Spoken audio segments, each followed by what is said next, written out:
Now let's dive deep into this big LGBTQ story for today. I'm Faye Watt, and let's queer up lesbian and queer women. Women's sports bars are booming across the U.S. Women's sports bars are having a breakout moment in 2025, and it's only getting bigger. According to a new NBC News analysis, 3 women's sports bars have already opened this year, and 14 more are set to launch before year's end. That would quadruple the number of dedicated women's sports venues across the U.S. We're talking coast to coast, baby, New York to San Francisco, and in smaller cities like Pittsburgh, Kansas City, and Cleveland. Just last month, Phoenix welcomed Title IX Sports Grill, and Austin opened in 1972 Women's Sports Pub. In Omaha, Set the Bar kicked off during NCAA Women's Sweet 16.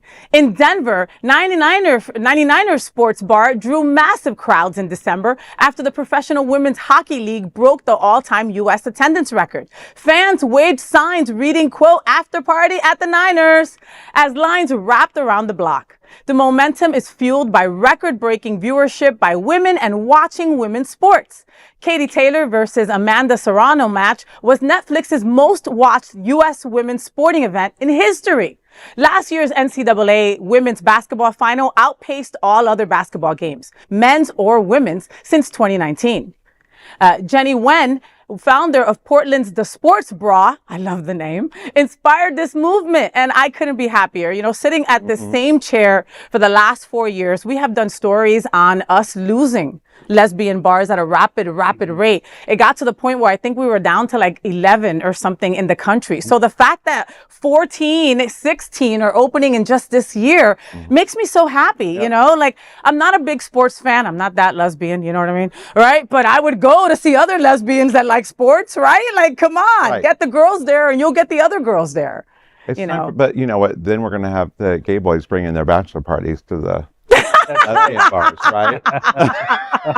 Which is okay because we do it to you guys all the time. So I think it's okay. Yeah. But I mean, you know, like we were saying before, we all need those spaces to feel safe, whatever it could be. It could be a gay men's chorus. It could be the Pride Center. It could be where I get my medical services from. Whatever it is, right? We've got to feel seen and feel like we're in community, especially now. You know, I've sat at this chair and I've said a statement that probably is not too not a fan favorite. I'm not comfortable in a lot of straight spaces these days. Yeah. I'm not, you know, and it's sad to say because I know that I have the luxury that if I don't tell you I'm gay, you probably won't know that I'm gay, but I still don't feel safe in those places. That's why events and places like this are so important. Yeah. And there's got to be other queer people that feel the same way, that are afraid to go out and be their true authentic self. And these bars give them that place to be who they are. You know, do you remember the first time you went into a gay bar, Larry? Oh, I sure do. Do you remember that feeling? I absolutely do. I was 18 years old at the Jersey Shore.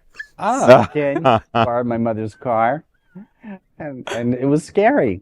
But, you know, there were some nice people there, and I got through it. Yeah. Well, that's what it's all about. So, hey, give us more gay bars. Give us more LGBTQ plus bars, whatever it looks like. All right. If it's community bars, we want more of them. More of these safe spaces mean more places for us to feel that we can be ourselves. Right. And that is the big LGBTQ story for today. There is no other queer nonprofit media platform like this in the entire world. Support our LGBTQ stories by subscribing and sharing Queer News Tonight.